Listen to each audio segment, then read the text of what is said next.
All right. So, so again, I will start. This lecture is about OS level virtualizations, or also called containers. And containers is a more loosely defined term, which means different things to different people. So we are going to use that more technical term, which is OS level virtualization, and understand what it means at the fundamental level. Right? And we will focus on the fundamentals of OS level virtualization, and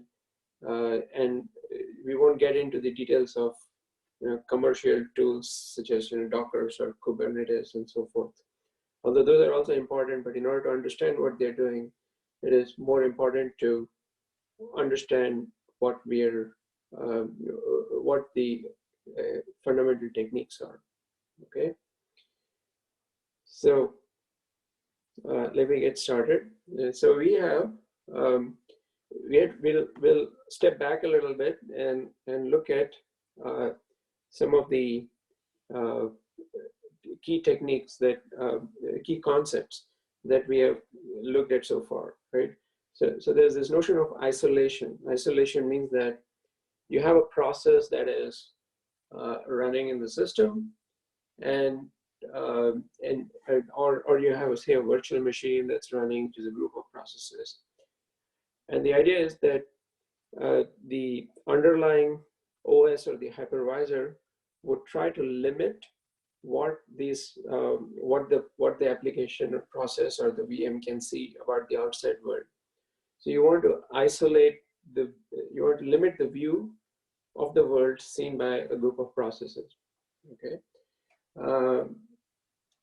So that's one way of looking at it. That is you want to limit the capabilities of a process running within this virtual environment, but also you want to limit the capability of other processes in the system from seeing what this process is doing, right? So both ways, what the world can see about you and what you can see about the world. Yeah, for example, if you live in a house, then you have privacy due to the walls around you. Others outside can't see you. But if you're living inside a prison, then it's to protect the world from you, right? So that's one way to look at, kind of, if you may say, the threat model. Who is being protected from what? And sometimes it's both. So within this isolation context, we have looked at two extremes of virtualization. One is the idea of traditional processes, and the other is the idea of system virtual machines.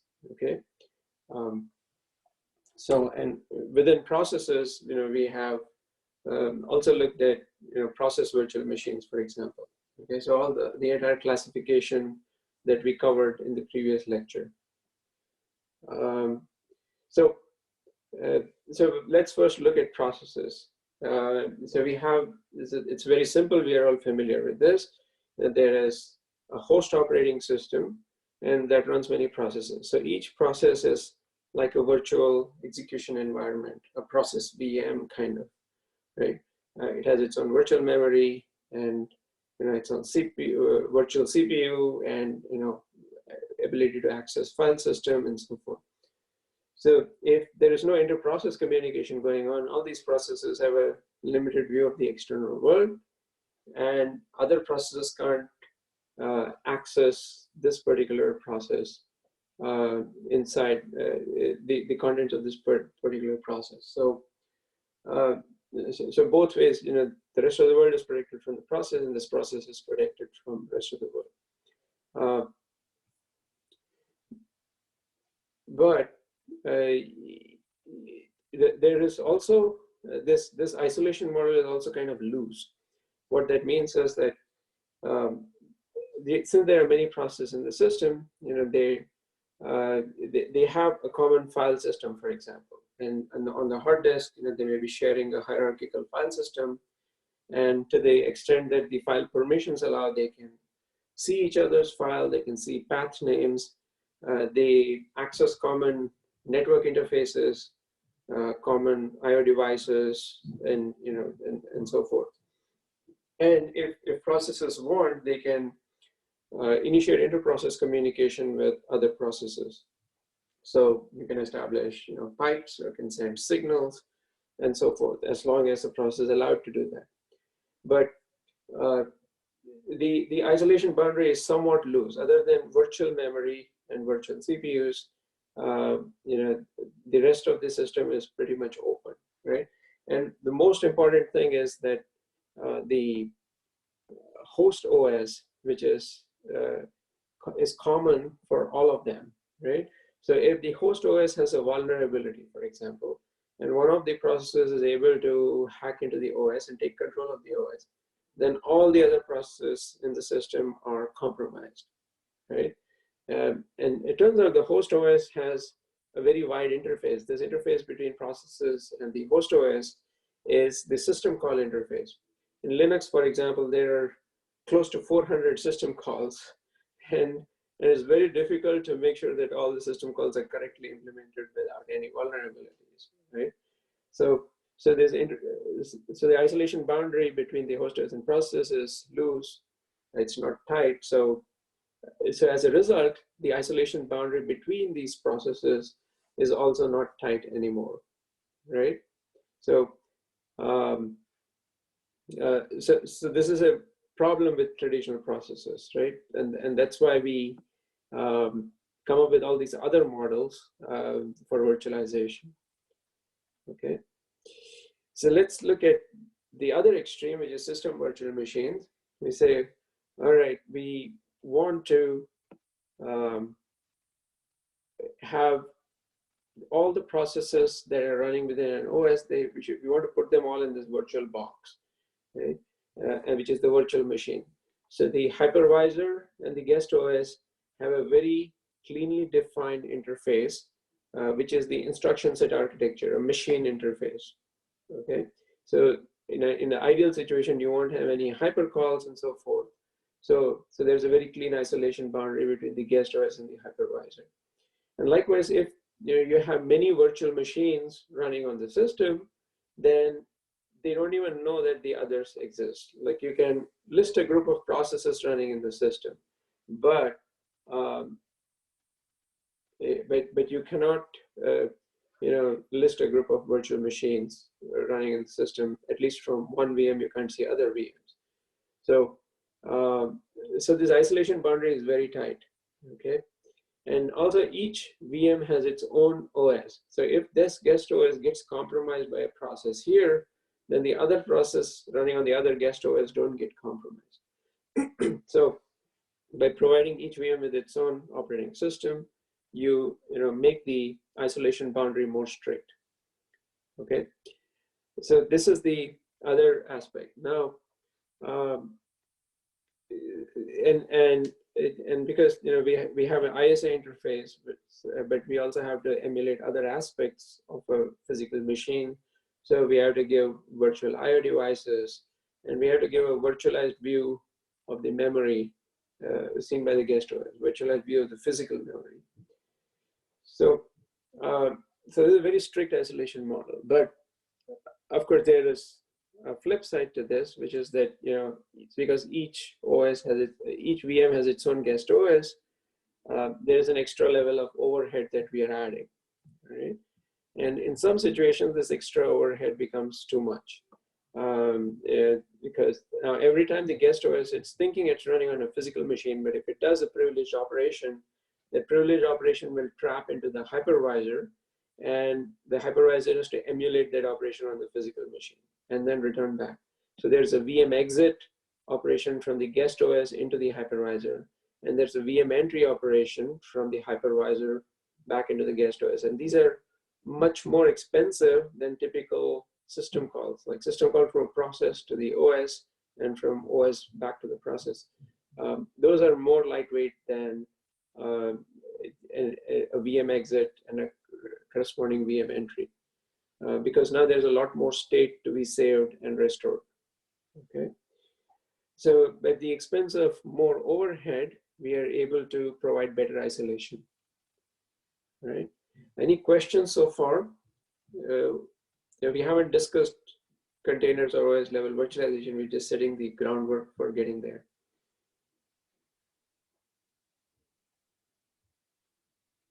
Okay. So, so we have this problem that you have processes that are very lightweight, and they don't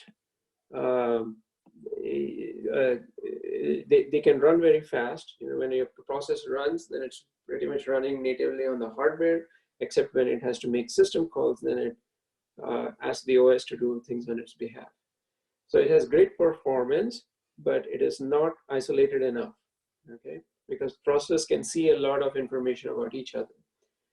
System VMs, they provide you great isolation, as we just saw, but they are too heavy. You have separate guest OS for each process, and there are these VM exit and VM entry overheads that we run into.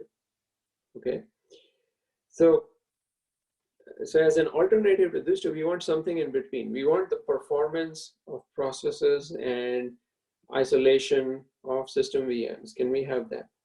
Well, we can't have both, but we can come up with a compromise, right? So that's where OS level virtualization comes in. And these are mainly targeted towards having the performance of processes, but with better isolation than what traditional processes give you. So the idea is called namespace virtualization. What that means is that you go beyond just virtual memory and virtual CPUs, and you isolate other resource, you virtualize other resource instances also.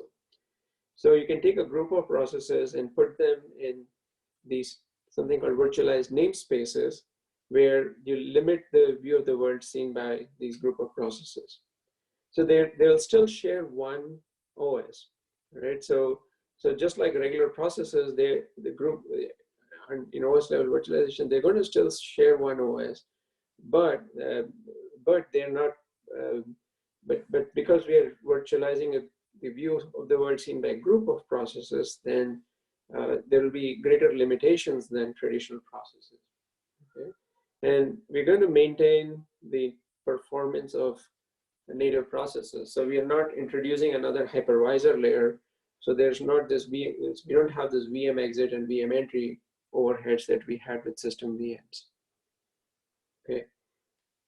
So let's take a look at what this means. All right. So this is a pictorial representation. In the first case, we have okay. First case, we have traditional processes running on a shared host OS, and this was not isolated enough for us. And then we have VMs that are running on a hypervisor, and because the interface is very limited, you get great isolation, but your performance can suffer.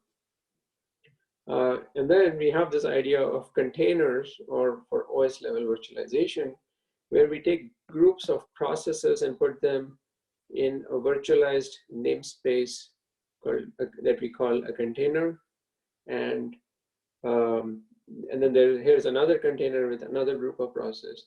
So these processes within a container can see each other, they can talk to each other like normal processes do. But if there are these other processes in the other container, these processes can't see the other process or talk to them, subject to the limitations of these containers. Okay, so this way we provide better isolation. This is not the same level of isolation as system VMs, but it's better isolation than what we got with processes. And of course, because the host OS is shared, the interface between the OS and the containers is still the same. If there are like 400 system calls provided by Linux, these 406 system calls are invocable by each of these processes. So our original drawback from traditional processes doesn't go away. That host OS, there's a vulnerability. One process can compromise the host OS. All the containers will be compromised, right? So whereas we had a smaller vulnerability footprint in the case of system VMs, right? So if one of the guest OSs got compromised, then only those processes got compromised, not the others. Of course, if a hypervisor gets compromised, all VMs will get compromised. But because this interface between guest OS and hypervisor is small, so there is less probability of a hypervisor getting compromised compared to a traditional operating system. Okay, any questions about what we have discussed so far?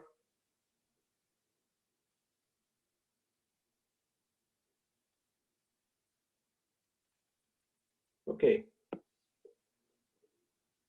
so again, to repeat what we have learned so far, containers are a group of traditional processes that are packed together, and all right, so there is a question that says, can you elaborate more on how hypervisor are more safer than traditional OS? Okay, so if you, so the interface between hypervisor and the guest OS is, if the hypervisor is implemented, you know, the way pure hypervisors should be implemented, then then the guest OS doesn't even know that there is a hypervisor. Okay, so guest OS thinks it is running on a real physical machine, and it will try to do things as if it's running on a real physical machine. Except that when it does some privileged operations like accessing hardware devices or changing certain privileged registers, so then those operations would trap into the hypervisor, and hypervisor would transparently emulate those operations on the hardware. So because hypervisor is designed to be transparent or mostly transparent, its vulnerability footprint is smaller, right? I mean, guest OS can't explicitly try to compromise something that it doesn't know exists, okay? And of course, you know, that comes at a performance cost. So whereas in the case of containers and processes, the host OS provides a whole bunch of system calls. It announces pretty much that, hey, I'm here, I have all these system calls. You can use any of these system calls. So process can invoke those system calls, and if any of them have any vulnerability, then, you know, that becomes the vulnerability of the entire system, okay? So it's not just that, you know, host OS may get compromised, it's also that information may leak that's not supposed to leak. Host OS may not be hacked, but then there may be all kinds of information available about other processes that maybe should not be available. For example, you log into remote.cs, and you know, it's you can see who are all the other users, what processes they are running, and so forth, right? So what are they doing at what command are they executing at any point in time?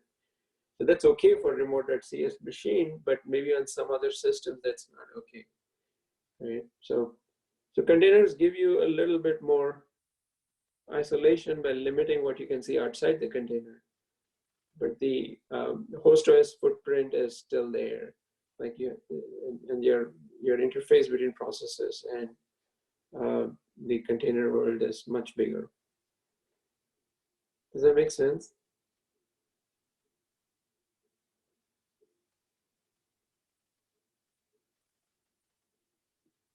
All right. So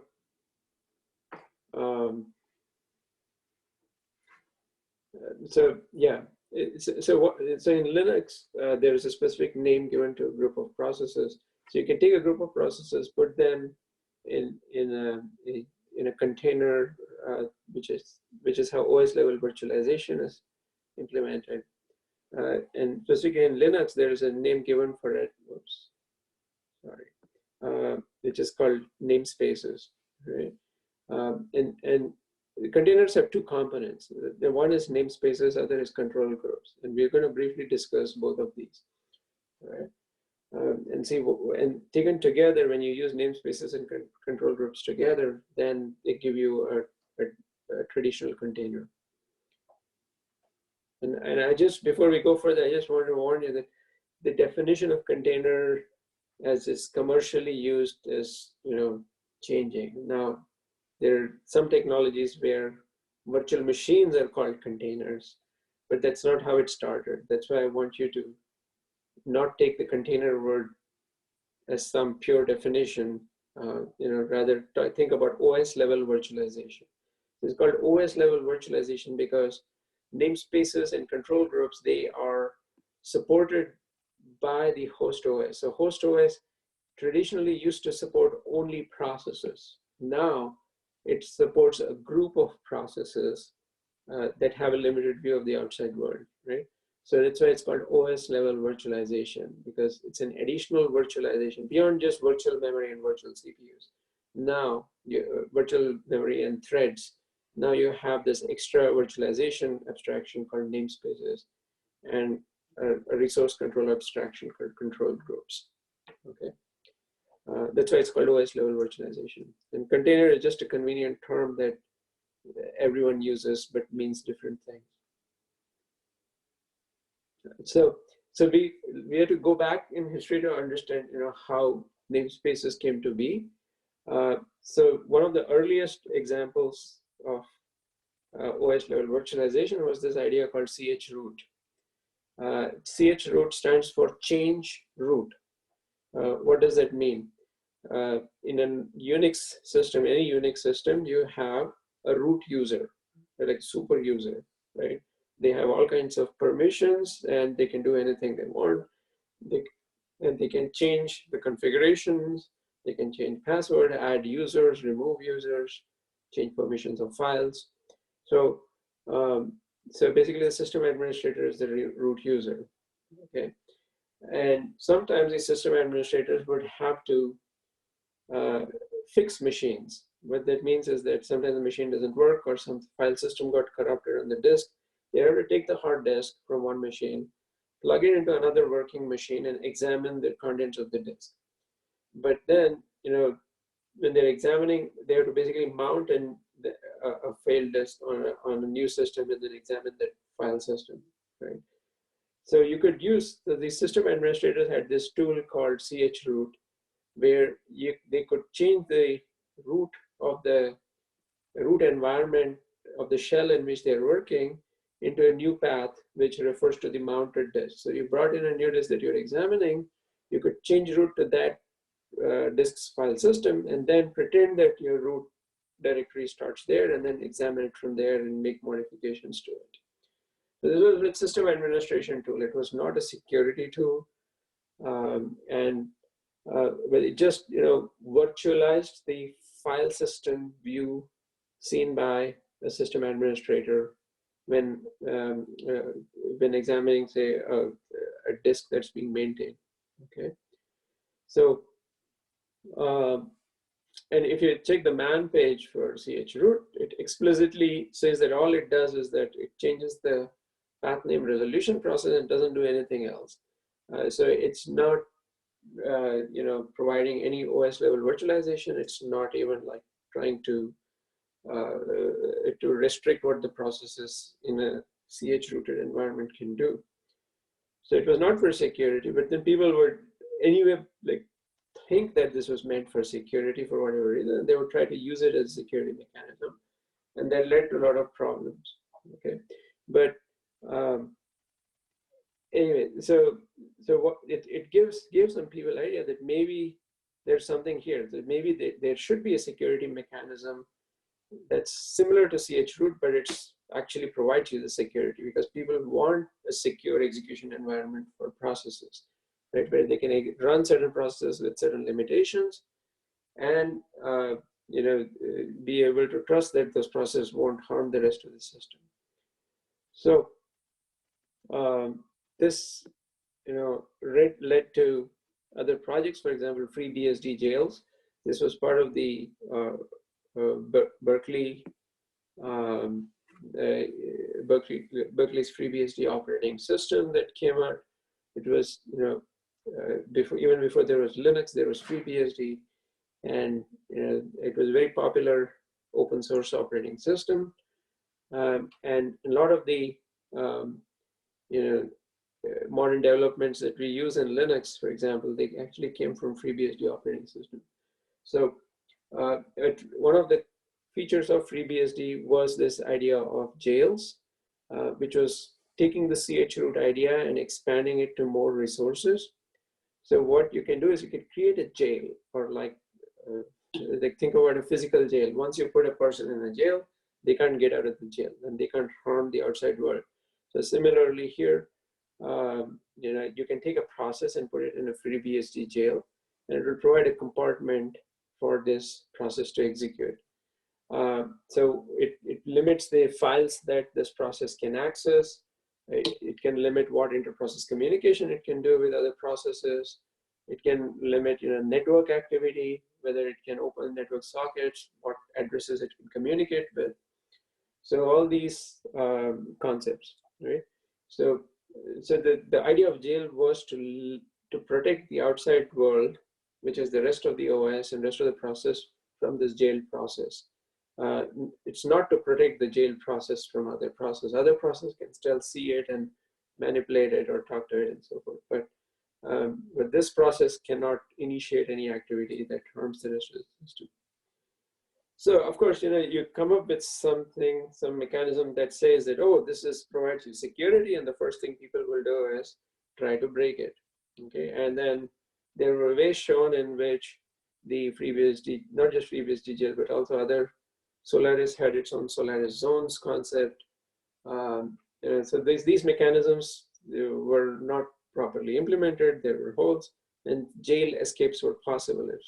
That you put a process in the jail, and then the process somehow escapes through some interface in the system and takes control of the outside world. Okay, so but anyway, this was one of the earliest forms of containers. The point is that what we now call containers, one of the earliest precursors was this notion of FreeBSD jail. Okay, any questions so far?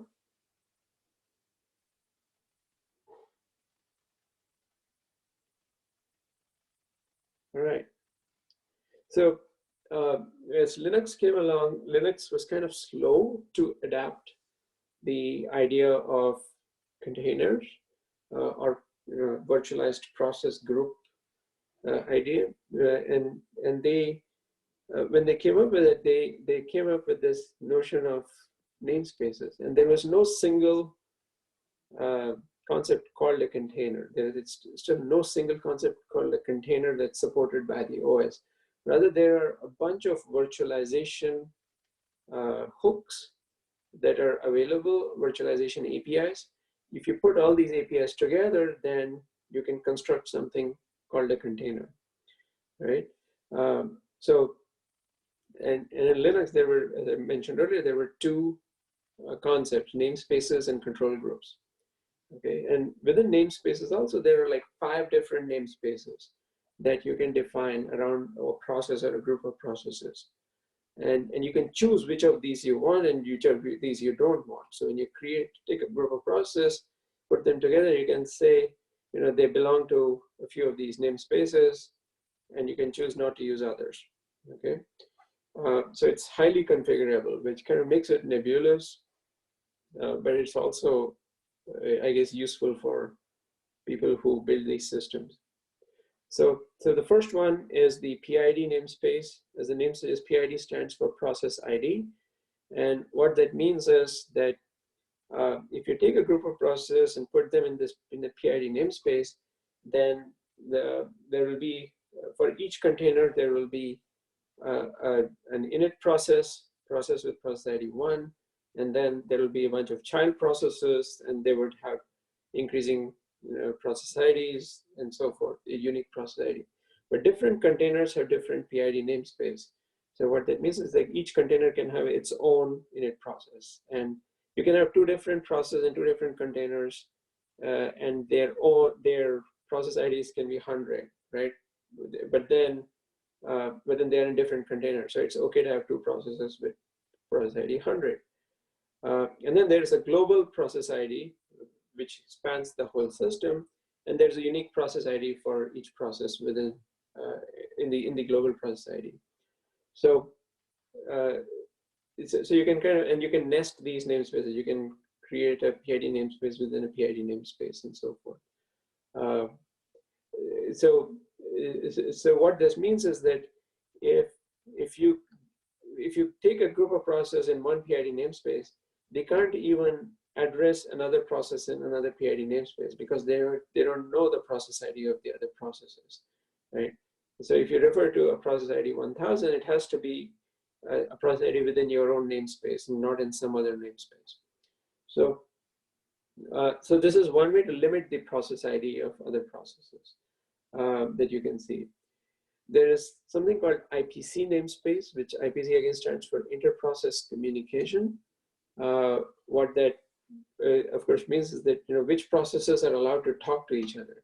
When you can know the process ID of another process, but if you don't belong in the same IPC namespace, then you're not allowed to send signals or establish pipes or set up sockets to talk to the other process and so forth.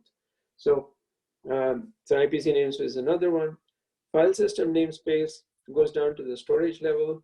There, you're defining taking a part of the file system and defining it as belonging to a particular group of processes. They're saying that this group of processes can only access this subtree of the file system, and all their files. If your path name starts with a slash for a particular group of for a particular file system namespace, then it's actually a part of a bigger file system in the global file system of this of the entire OS, right?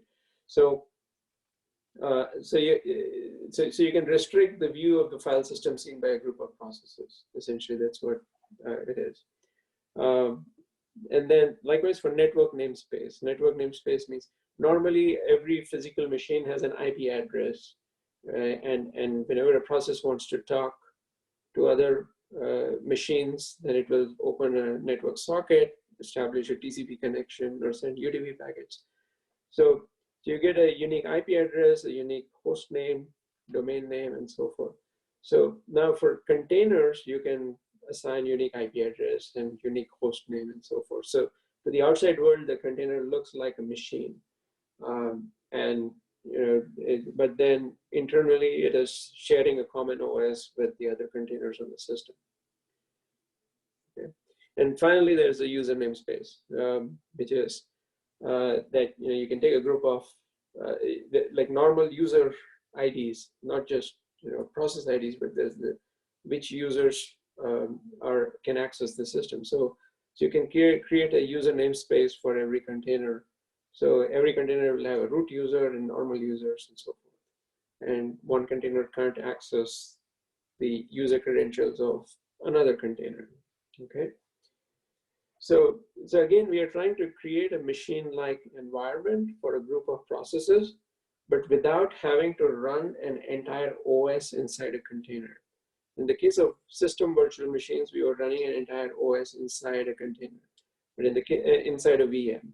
But in the case of containers, we don't want to run an entire operating system inside a container. We just want to run the processes, and the common shared host OS would manage the separation of different namespaces between different containers. Okay, any questions about namespaces, what it means? Anything that's not clear?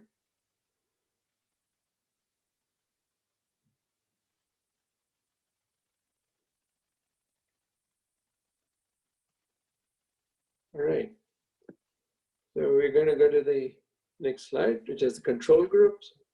So control groups are complementary to namespaces.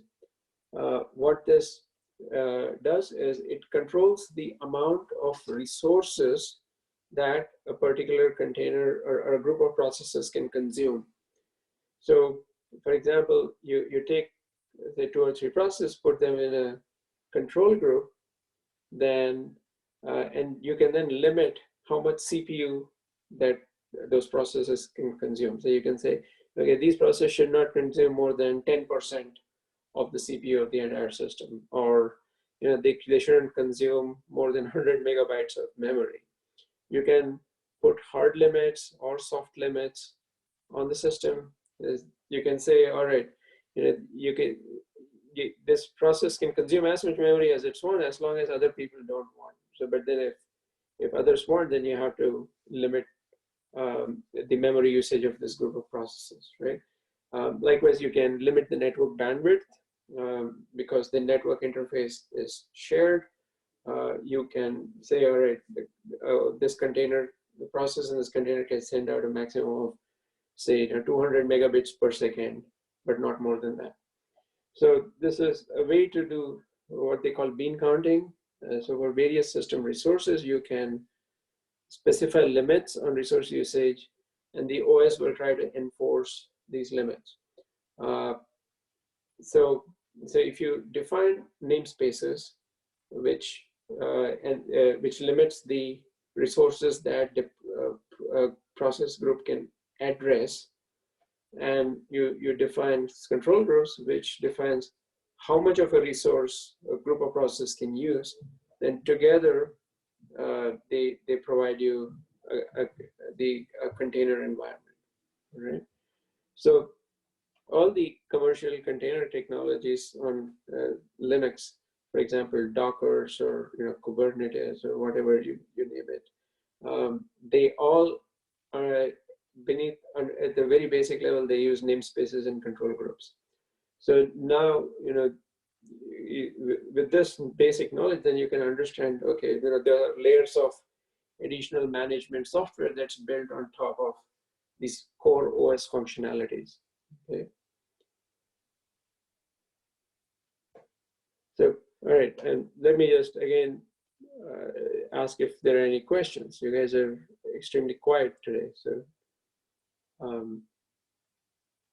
anything that's not clear?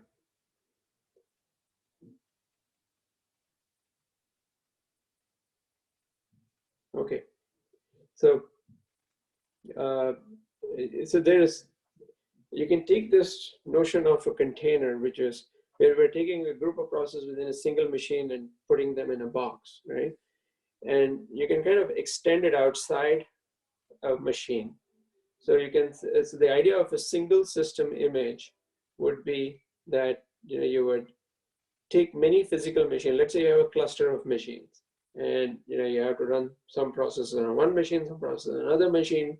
You need to remember the IP addresses. You have to log in through SSH and run these. So it's all very tedious for a user, right? Instead, what if you could treat all the machines in a cluster as a single computer, right? And whenever you start a process, you don't care where those processes are created or which machine gets used, right? So we want to create the single system, and it means like a namespace that spans multiple physical machines, right? So you take many physical machines and make them have a common namespace, a common global namespace, or a group of processes on different machines sharing a namespace. So this is called SSI, system single system image. And you can again have process ID namespace, IPC namespace, file system namespace, and so forth that we discussed earlier. Plus there is an additional aspect to this, which is process migration. So by process migration, we mean that let's say some machine in your cluster is overloaded, then you can take some processes and move them to another physical machine there that's not as loaded, right? So if you can migrate processes across machines, then the process is still within the same namespace, but except that it's running on a different machine without realizing that. So so that's of course the ideal view, and there are limitations on whether you can migrate processes, what the process should not be doing in order to be migratable, and so forth. So there were many attempts made to develop single system image systems. MOSIX was possibly the most popular one. I don't believe it's an active project anymore. OpenSSI, Open Single System Image. This was another one, Kerryguide, and so forth. And periodically people rediscover single system image and say, hey, why did we develop it? But there's a lot of history behind SSI systems. And some of them were more successful than others. But finally, it boils down to the challenge that achieving a perfect single system image is not possible, because different machines have different operating systems, and so basically you have a bunch of cooperating operating systems that need to talk to each other to make this single system image possible. So what if you take a process, migrate it to another machine, and then it makes a system call, but that system call, in order to be serviced, it has to be sent back to the original host, right? So that adds additional overhead. It also limits what kind of processes can be supported using this SSI systems. Okay? But it's just another interesting design point. So when you think about containers, there are traditional containers, and there's another way to think about containers as spanning across multiple physical machines. Okay, so that is my last slide. And like I said, my focus was mainly to cover the basics of what is the underlying abstraction behind containers. And and of course you can build upon this and learn about other technologies like LXC, Dockers, Kubernetes, and so forth. But there are of course now people who say they're not happy basically with the isolation provided by containers. So if I can go back to that picture, since there are a few more minutes, I can talk a little more. Yeah, so it looked at these three pictures, right? There were system VMs, there were traditional process, and there were containers. But of course, the problem with containers was that you still have a very wide. I'm trying to get a markup here. So you have like a lot of system calls that are exposed to processes, right? So people don't like it having a common host OS as a common vulnerability point. They want something like hypervisors, right? So they're going back and saying, hey, VMs are actually not bad because I don't want to run beside some other customer's container on my cloud platform. Who knows what vulnerabilities the host OS has.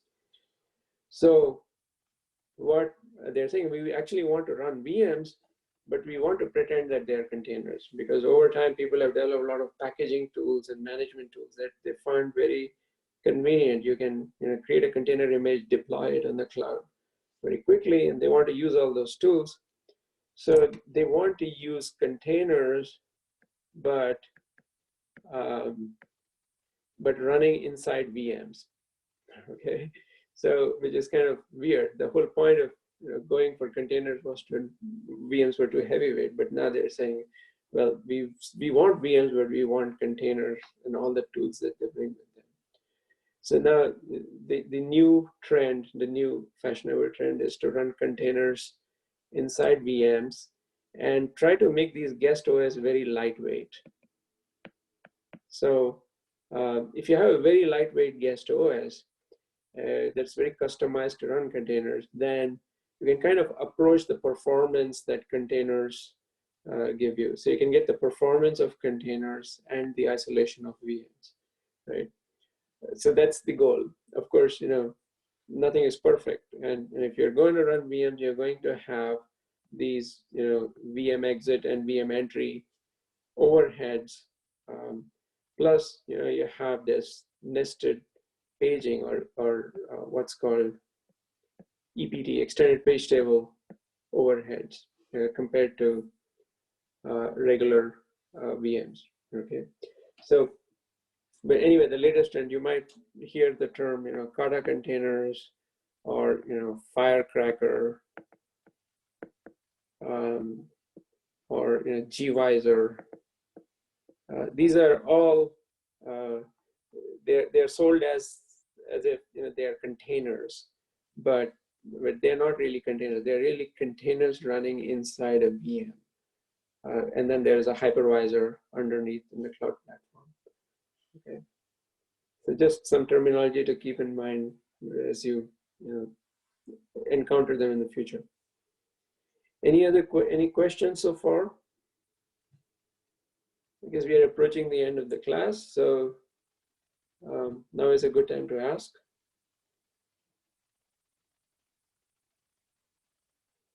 Okay, so thanks everyone for joining. I will be hanging around and taking questions during my office hour. Take care.